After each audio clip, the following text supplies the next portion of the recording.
David is a nursing student. Amy is a student who attend in-person classes, while Pao is a student who attend online classes. The day before school starts, David, Pao, and Amy are having a Zoom call. Hey, Amy and Pao. It's great to see you both. How's your summer been? Hey David, it went by fast, even in quarantine, but I'm a little bummed. I have to stay at home and take online classes, and I don't know how I feel about that. Oh, Pao, I'm sorry to hear about that, man. But things on campus will be a little different here, anyways. Classes will be set up so only a certain number of students in each room that maintains the appropriate social distancing allowed in an academic setting. Plus, classes online will be available to watch live at a later time if you're unable to watch it as the class is happening synchronously. And when you are able to come back to campus, it will make the time here so much more meaningful, I'm sure. I'll be attending classes in person. I'm really excited to see everyone and catch up. But I don't think I will wear a mask as much though. I hear only older adults really get sick from that virus. Huh. Where did you hear about this? Well, I saw some stats saying that teenagers and young adults don't really have serious symptoms even if they do get it.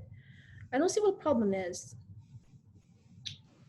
Amy, it is definitely important to wear a mask and follow all the guidelines, like keeping your hands clean and not touching your face, social distancing from people at 6 feet or 2 meters away, wearing a face mask that covers both your nose and mouth, and keeping physical contact to a minimum when socializing.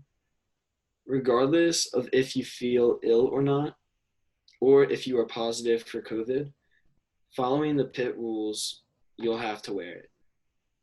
Oh, and also, don't forget to wash your or sanitize your hands as much as you can. It only takes 10 seconds, so you might as well do it. Whoa, pal. You're right about constantly washing your hands, but you do have to do it for the right way. About 20 rigorous seconds with water and soap, and if possible, warm water. I didn't know that. Thanks, David. Oh.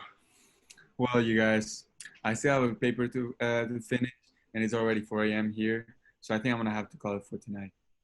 What are staying up at 4 a.m. with the paper to do? Well, with the time difference, all my classes are late at night, and except for one, so I don't have to wake up until noon, anyways. So it's really fine. You should go straight to bed when you're done with your classes. Yeah, but I need to finish my work at some point. If I go back to bed, I won't get anything done. Not true. If you go to bed early, you will be more productive during the day, and I'm sure you will feel less tired. Well, if you say so, I'll give it a try. And Pau, remember to get up and stretch, or even go for a walk to rest your eyes from that computer. You should do it at least once an hour. And you'll feel better and more energized if you work out too. You don't want to lose that summer body. Okay.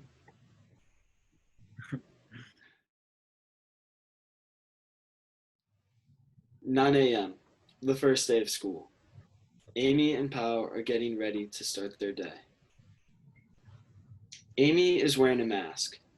She enters a lecture hall at David Lawrence Hall, which used to be crowded with students who tended to sit together with their friends. But now everyone is at least 6 feet away from each other. She sees a friend, but she decides not to sit with the friend, but finds a quiet corner. The professor starts the lecture and records it to upload to Panopto.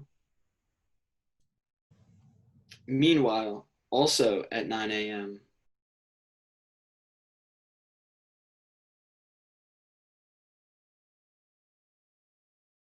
Pao opens the window shield and he pours himself a cup of tea, getting ready to watch the online lecture.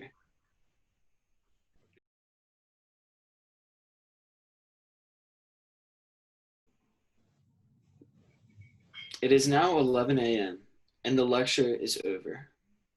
Amy is heading to her next class, but the first thing she does is to wash her hands. Warm water with soap, about 20 seconds. On the other hand, also at 11 a.m., Pao has been sitting for almost 2 hours, so it's time to move around a bit. He goes to the balcony to look at some greens and get some fresh air.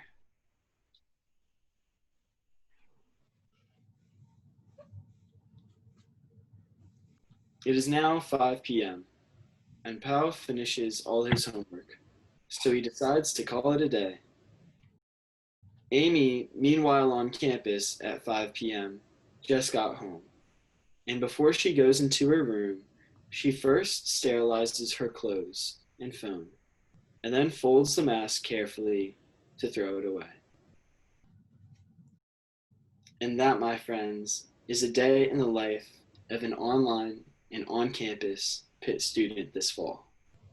Stay clean.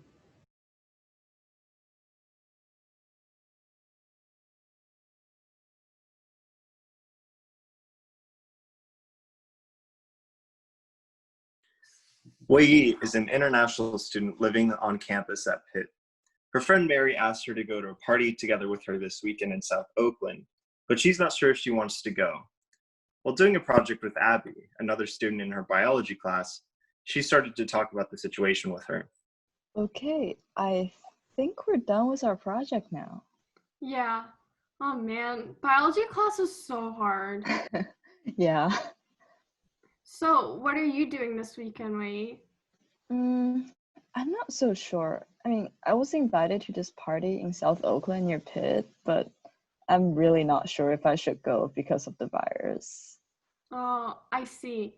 Do you know the people who are hosting the party? No, I have no idea who they are. My friend Mary just wanted to go so that we can make friends, you know? Yeah, it could be risky.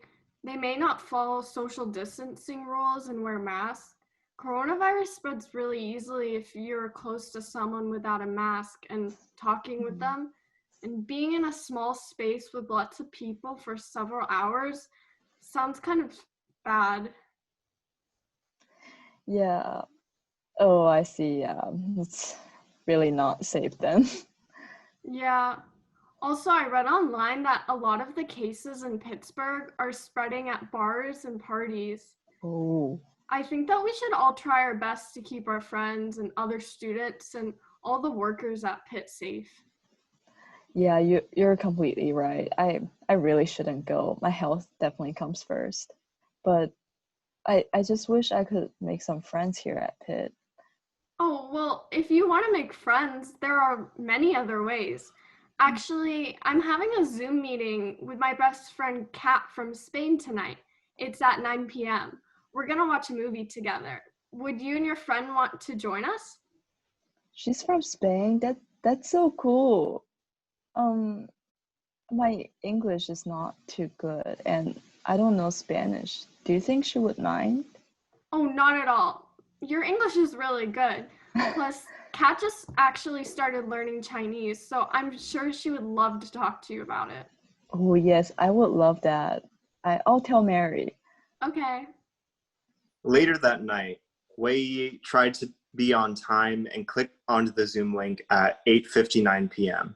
She was the only one there. It says waiting for the host to start the meeting, but it's already 9 p.m. Wait, did I use the wrong Zoom link?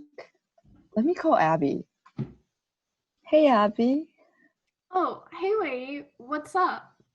Hey, are we still having our movie night? Because I clicked on the Zoom link, but no one was there. Oh, I'm sorry. I'll get on it right now.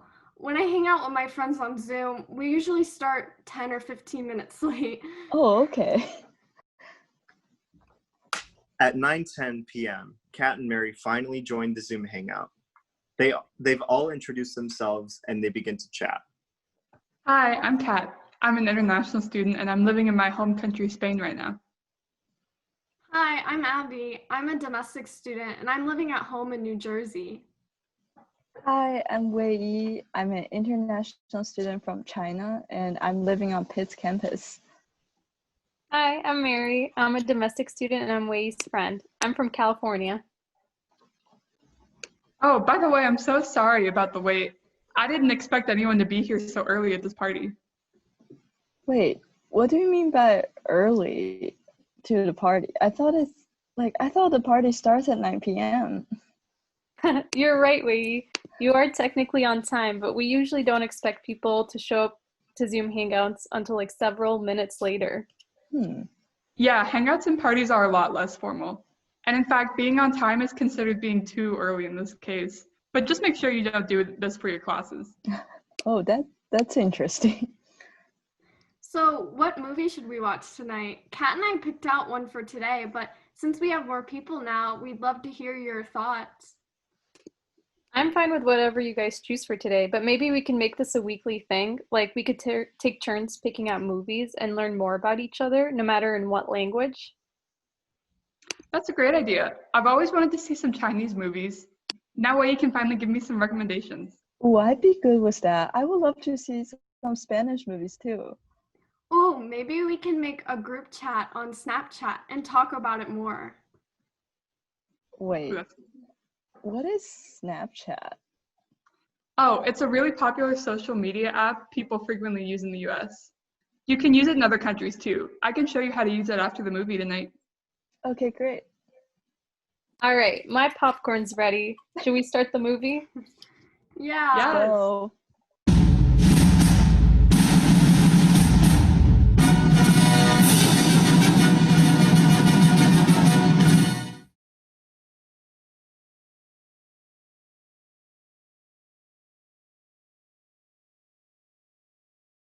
Orientation is over, and it is time to get down to business. It is now the first week of classes, with the university using the Flexit Pitt model to suit the needs of students who are going to be attending classes remotely and in person. Classes and testing can be completed online. Kashish's 10 a.m. math class that meets in person once a week was about to start. Kashish and her classmates patiently wait for their instructor to arrive. Finally, at 10:07, Karen walks in and begins class. Hi everyone, I'm Karen. I'll be your TA for this recitation. Why don't we get started on some examples from your problem set? So this should be your basic equation. Excuse me, Karen. Isn't the 12 supposed to be positive? Oh, you're right, thank you. So if we fix that, and that's how you get x equals -2. Wow, I'm so confused. How do I do this? But I don't know when I can ask a question. All right, that's all for today. Tomorrow's lesson is going to be virtual, and remember that you have an assessment that needs to be completed during class hours tomorrow. Just because it's online doesn't mean that you shouldn't pay as much attention. And remember that this counts towards your grade, so it has to be your own work and not just something you pull up on the internet. See you tomorrow, Karen. Class has ended, and Kashish is more confused than ever. American classrooms seem to be so informal. Kashish begins to wonder if she ever has to be formal in a classroom setting. Some of the behavior she has witnessed so far would be considered disrespectful in her home classroom. Teacher? Karen is fine. What's up? Well, is it normal for students to be eating and texting on the phone in class like they were? And what about that one student who kept arguing with you? Oh yeah, you'll see that a lot. The classroom is really informal here, and it's generally acceptable to eat and drink in class. Some classes do require students to use their phone to participate, but texting on your phone is not considered very respectful. But that happens a lot also. What about that one person who kept talking without raising her hand? Oh, students are encouraged to ask questions when they don't understand, and if the teacher makes a mistake, it's not disrespectful to correct him or her. It's even acceptable to call your professors by their first name here. Really? Yeah, sometimes it's difficult to know exactly when it's acceptable, but most professors will let you know by how they introduce themselves to you or when they sign their emails. Watch to see if they use doctor, professor, or their first name. That helps a lot. Thank you. Now, about that quiz, I'm a little nervous. I'm sure you'll do great. If you struggle with it, you can always come to my office hours. You can also go to the Academic Resource Center to get tutored or the Math Assistance Center for help with studying. You can go to the Writing Center for help with any papers you might have. Where are all those things? If you go to the Student Affairs website and look for resources, you should be able to find that information because some of it will be virtual. By the way, have you heard of the Global Ties program? The kids in that program can take you there. Actually, I've heard of it. Thank you for the advice.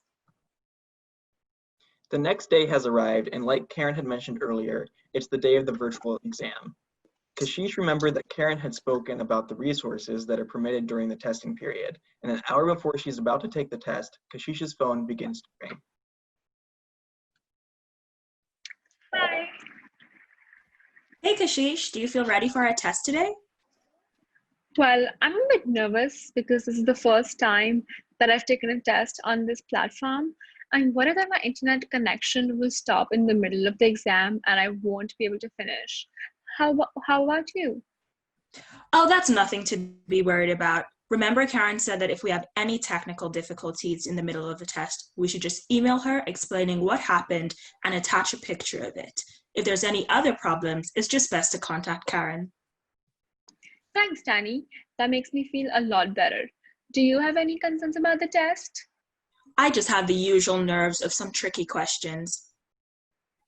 I'm not worried about that. If I run into a problem, I'll just search it up on Google. The most important thing is that we get the right answer. Don't you think so? Well, not exactly. The university is pretty strict about students following the Code of Academic Integrity. So if we Google the questions and copy and paste the answers, we'll be violating that code. Because of how flexible the testing needs to be, as students are both on campus and in remote locations, we need to pay special attention to what is allowed and not in the virtual classroom settings. So even if you are confused about some larger details, the instructors will provide you feedback and give you grades based on your progress. But if you submit someone else's work, they'll assume that you don't put any effort in, and many would be quick to fail you on your assignment. Oh, I see. That makes a lot of sense. Thank you so much. I feel a lot better knowing that even if I don't submit the perfect work for the first time, the instructors will appreciate seeing my improvement compared to if I use somebody else's answers. I feel ready to take the test now. How about you?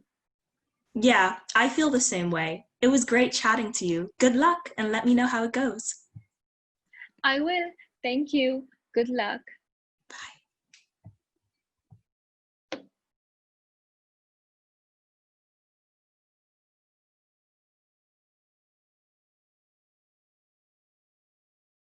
I don't think I'm not like that quite used to remote learning yet. Tran, you look pretty worried. Is there anything on your mind? Everything seems fine. It's just I feel a little bit confused and lost and overwhelmed. I've never been to Pitt, so I don't know what it's gonna look like. And now we're doing virtual. I don't know if I can even make friends. What if I don't have any friends? It's okay, Tran. I want you to know that everyone is feeling this way, and it's so much harder for international students. We've never been in this kind of situation before, and you can't expect yourself to have all the answers. It's completely okay to feel down and like you're going through a rough patch, but don't forget that's all it is, just a rough patch, and it'll pass too. Yeah, I realize that, but like I cannot stop feeling anxious and scared. Like I start to imagine how lonely it's going to be when I can't make friends like I used to, you know? Well, I think Emil was right. Like, I know it would be hard, but you can always make friends through Zoom calls. It's even possible to create group chat if you want to, just hang out with one another virtually, because, everything is everything, as it is.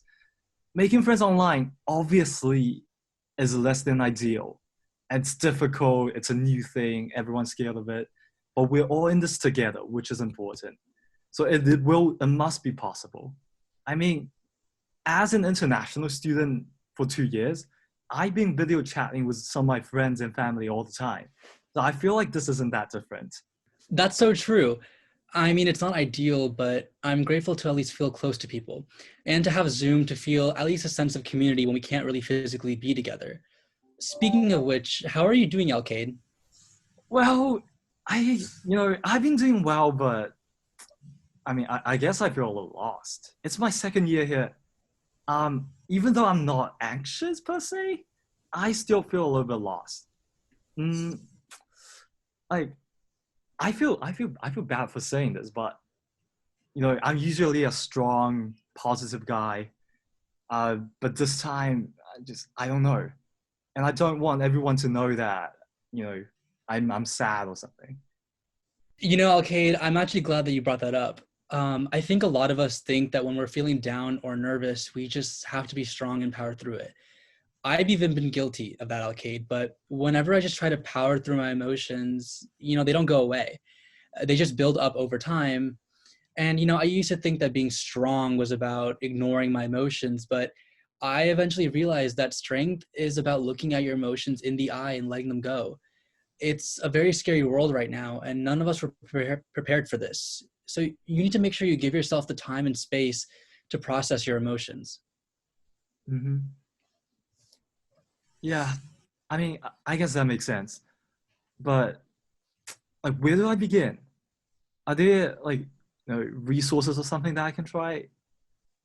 I would also like to learn about those resources. Well, guys, I mean, there are so many resources for you, and I'd love to talk about them.